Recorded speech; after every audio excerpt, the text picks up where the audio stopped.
அவனுடைய மனத்தில் ரெக்கார்டிங் ஆயிரும், மனிதன் பக்குவப்பட்டுருவான் அப்படின்னு நினச்சி தான் இந்த விரதத்தை நம்ம எல்லாரும் கை கொள்ளுதோம். அதனால தான் மாலை போட்டவனே ஐயப்பன்னு ஏன் சொல்லுதோம் அப்படி சொன்னால், அவன் உடனே ஐயப்பனா இல்லையான்னு நீங்கள் சந்தேகப்படக்கூடாது. ஐயப்பனுக்கு நிகராக அவன் விரதம் இருந்துக்கிடணும் அப்படிங்கிறதுக்கு தான் அந்த வார்த்தைகளை எல்லாரும் சொன்னது. அதனால தான் மது குடித்தல், பீடி இழுத்தல், சிகரெட் இழுத்தல், சீட்டாடுதல், சூதாட்டம் கொள்ளுதல். சூதாட்டம் ஏன் கொள்ளக்கூடாது? அதில் என்ன கேடு? அவனை ஜெயிக்கிறது எப்படிங்கிற வஞ்சகம் அவன் நெஞ்சத்தில் வளர்ந்துடும். அந்த வஞ்சகத்துக்கு இடம் கொடுக்கக்கூடாதுன்னு நினச்சி தான் அதெல்லாம் செய்யக்கூடாது. ஆனால் யாரும் அதை செய்கிறாங்களா இல்லையான்னு எனக்கு தெரியல. பீடி இழுக்காமல் இருக்காங்களா, சிகரெட் இழுக்காமல் இருக்காங்களா அப்படிங்கிறத மனத்தில் எதையோ இழக்கிறது மாதிரி ஒரு உணர்வு நம்மளை தொடும்.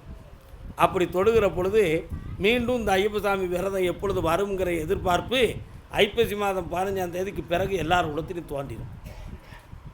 தோன்றவுடனே அவன் மீண்டும் மாலை விடணுங்கிற ஒரு தாகம் அவனுக்கு வந்துடும். புரியுதா? நிறைய பொம்பளைங்களுக்கு இதில் நிறைய பிரயோஜனம் உண்டு. ஏன்னா குடிகாரன் 2 மாதம் குடிக்க மாட்டான், வீட்டுக்குள்ளே தொந்தரவு நடக்காது, சண்டை சச்சரவு போட மாட்டான். புரியுதா உங்களுக்கு? அதனால் பொண்டாட்டி பொறுத்துனா வற்புறுத்துவா, மாலையை பொடியா நமக்கு புண்ணியம் கிடைக்கட்டும். ஏன் இவன் தப்பிக்கணும்ல அவன்கிட்ட இருந்து, அதுக்காக தப்பாக நினைக்கக்கூடாது. ஐயப்பன் அந்த வழியிலையாவது இந்த மக்களை காப்பாற்றினான்ல, அதனால் அந்த புனிதமான விரதத்தை மேற்கொள்வது நன்று. என்னுடைய பேரே ஐயப்பசாமி தான். ஐயப்பன் என்ற ஐயப்பசாமி தான் என்னுடைய இயற்கை பேர். எங்கள் குலதெய்வம் கருப்பசாமி, ஸ்ரீராமர், அன்னை பார்வதி, இதுதான் எங்களுக்கு முருகன், இவங்க தான் எனக்கு குலதெய்வம். புரியுதா? அதனால் எங்களுக்கு முதல் தெய்வமாக கருப்பசாமியை நாங்கள் அருள் எடுத்து வாக்கு சொல்லிக்கிட்டு இருக்கோம். என்னுடைய பேர் ஐயப்பசாமி.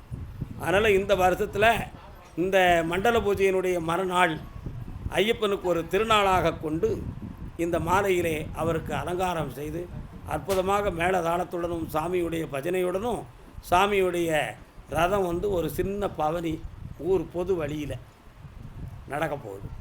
எல்லாரும் புண்ணியமாக இருப்போம். மன ரீதியாக எல்லாரும் பக்குவப்படணும். ஆன்மீகவாதிகள் அனைவரும் மனசை அடக்கணும். கடவுளை வணங்கக்கூடியவனுக்கு போட்டி, பொறாமை, வஞ்சனை இருக்கக்கூடாது. கெட்ட எண்ணம் வரக்கூடாது.